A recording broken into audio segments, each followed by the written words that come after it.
శ్రీశైలం యాదవ్ ఒక rowdy, BRS ఆరోపణ.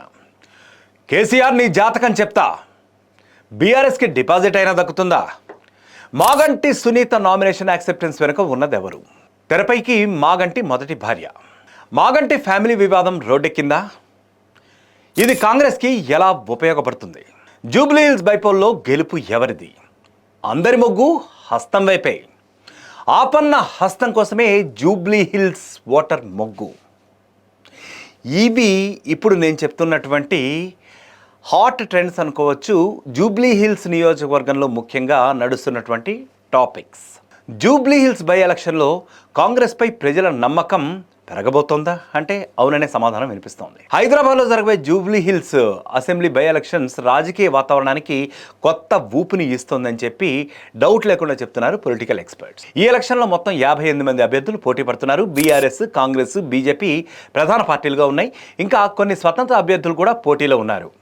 ప్రారంభ దశలో అయితే 81 నామినేషన్లు ఇప్పుడు ప్రస్తుతానికి ఆమోదించబడ్డాయి. కానీ 23 మంది అభ్యర్థులు తమ నామినేషన్లు రద్దు చేసుకోవడంతో అసలు పోటీ మాత్రం 58 మధ్యనే పరిమితమైపోయింది. ఇంకా అది లాక్ అయిపోయింది. కాంగ్రెస్ అభ్యర్థి వి నవీన్ యాదవ్ యువనేతగా స్థానిక సమస్యలపై పట్టు, అలాగే డెవలప్మెంట్ వెల్ఫేర్ స్కీమ్స్పై దృష్టి పెట్టి మరీ ప్రచారం చేసుకుంటూ దూసుకెళ్తున్నారు. గత ప్రభుత్వ పథకాల ద్వారా గ్రామీణ అర్బన్ డెవలప్మెంట్లో చేసిన మంచి పనులను ఓటర్ల ముందు ఉంచడం, అలాగే ప్రజలకు స్ట్రైట్గా లాభాలని అంటే గత ప్రభుత్వ పథకాల ద్వారా ఎవరైతే లబ్ధి పొందారో అవన్నీ కూడా చూపించడం కాంగ్రెస్కు కూడా ఎక్కువ హెల్ప్ చేస్తోందని ఒక టాక్ అయితే వినిపిస్తూ ఉంది. వాళ్ళ ప్రచారంలో అవన్నీ కూడా హైలైట్గా వాళ్ళు ఉపయోగించుకుంటున్నారట.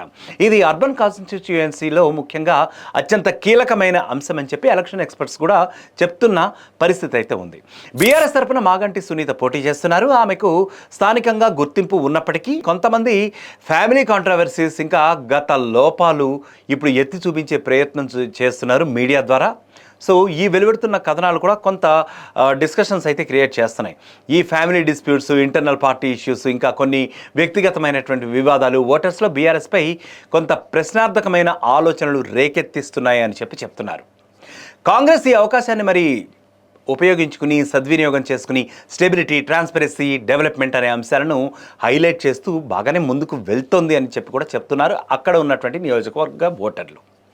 ఈ బై ఎలక్షన్ M3 ఈవీఎంలు ఇంకా కలర్ బ్యాలెట్ పేపర్స్తో జరుగుతున్నందున ఓట్లు చాలా ట్రాన్స్పరెంట్గా లెక్కించబడతాయి అని చెప్తున్నారు.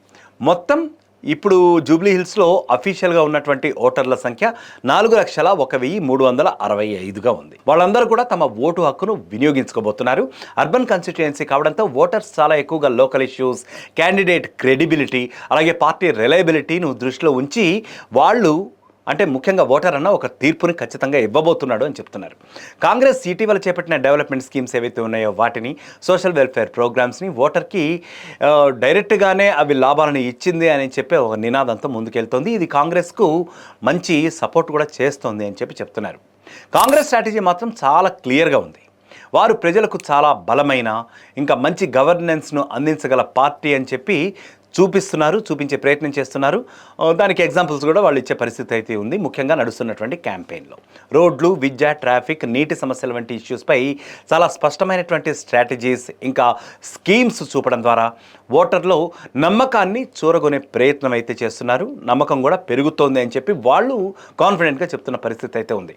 బీఆర్ఎస్ వైపున ఫ్యామిలీ కాంట్రవర్సీస్ ఒకటి, ఇంటర్నల్ డిఫరెన్సెస్ ఒకటి, ఇటీవల జరిగినటువంటి కొంత గందరగోళం జరిగింది. ఎందుకంటే ఒక దశలో అయితే మనం చెప్పుకున్నాం ఏంటంటే మాగంటి సునీత బదులు మరొక క్యాండిడేట్ అంటే ముఖ్యంగా విష్ణువర్ధన్ రెడ్డి పేరు కూడా తెరపైకి వచ్చింది. ఏమన్నా రాబోతోందా అని. అయితే ఆవిడ మాత్రం ఒక క్లారిటీ ఇచ్చే ప్రయత్నం అయితే చేసింది. కొన్ని సోషల్ మీడియాలో అయితే ఈ విధంగా నా గురించి నెగిటివ్గా ప్రచారం చేయడం మొదలుపెట్టాయి. వాటిలో ఎంత మాత్రం కూడా వాస్తవం లేదు అని చెప్పి ఆవిడ చెప్పుకొచ్చే ప్రయత్నం అయితే చేసింది. కాబట్టి ఇది ఒక అడ్వాంటేజ్గా కాంగ్రెస్ తీసుకుందామని కూడా ప్రయత్నించింది అని చెప్తున్నారు. బీజేపీ ప్రధానంగా దాని విషయానికి వస్తే ఓటు స్ప్లిట్టింగ్ ఫ్యాక్టర్ మాత్రమే. ఎందుకంటే ఓట్లను చీల్చే ఒక ఫ్యాక్టర్ మాత్రమే అనుకోవచ్చు. అర్బన్ కాన్స్టిట్యుయెన్సీలో ప్రధాన పోటీ అంటే ముఖ్యంగా జూబ్లీహిల్స్ కాన్స్టిట్యుయెన్సీలో ప్రధాన పోటీ బీఆర్ఎస్ ఇంకా కాంగ్రెస్ల మధ్య జరుగుతోందని క్లియర్గా చెప్తున్నారు. ప్రస్తుతం ఉన్న పరిస్థితిలో Congress urban voters, middle class families, educated క్రౌడ్లో మంచి అట్రాక్షన్ అయితే పొందుతోంది. ఓటర్ సెంటిమెంట్ చూపిస్తున్నట్లయితే స్టెబిలిటీ, ట్రాన్స్పరెన్సీ, అకౌంటబిలిటీ వంటి అంశాలను, అంటే సామాజిక బాధ్యత వంటి అంశాలను కూడా ఇంపార్టెంట్గా చూపిస్తూ వాటికే ఇంపార్టెన్స్ ఇస్తూ బీఆర్ఎస్ కొంత ముందరకెళ్తుంది కాంగ్రెస్. అలాగే బీఆర్ఎస్ విషయానికి వస్తే కొంతమంది ఓట్స్ అయితే లూజ్ అయ్యే అవకాశం ఉంది అని చెప్పి విశ్లేషిస్తున్నారు కాంగ్రెస్ వాళ్ళు. సో జూబ్లీ హిల్స్ కాన్స్టిట్యుయెన్సీలో ఈసారి ఓటర్స్ ఎక్స్పీరియన్స్ అనుకోండి, పాస్ట్ పెర్ఫార్మెన్స్, ప్రామిసెస్, ఇంకా ప్రూవెన్ డెవలప్మెంట్ రికార్డ్ అనేది ఆధారంగా అయితే ఇప్పుడు ఓటరు డెసిషన్ తీసుకోబోతున్నాడు అని చెప్పి చాలా క్లియర్గా అర్థమవుతా ఉంది. కాబట్టి ఈ బై ఎలక్షన్ ఫలితాన్ని చూస్తూ ఉంటే కాంగ్రెస్ చాలా స్లైట్ ఎడ్జ్తో ముందుకెళ్తోంది. ఓటర్స్ ఫ్యామిలీ కాంట్రావర్సీస్, అలాగే ఇంటర్నల్ స్టెబిలిటీ, అలాగే బీఆర్ఎస్లో కొంత కన్ఫ్యూజన్ అయితే ప్రస్తుతం ఉంది అని చెప్పి చెప్తున్నారు. మరి ఇవన్నీ కూడా గమనిస్తూ వాళ్ళ యొక్క అభ్యర్థి ఎవరైతే ఉన్నారో అటువైపు మొగ్గు చూపుతాడు అని చెప్పి అనలిస్టులు చెప్తున్నారు.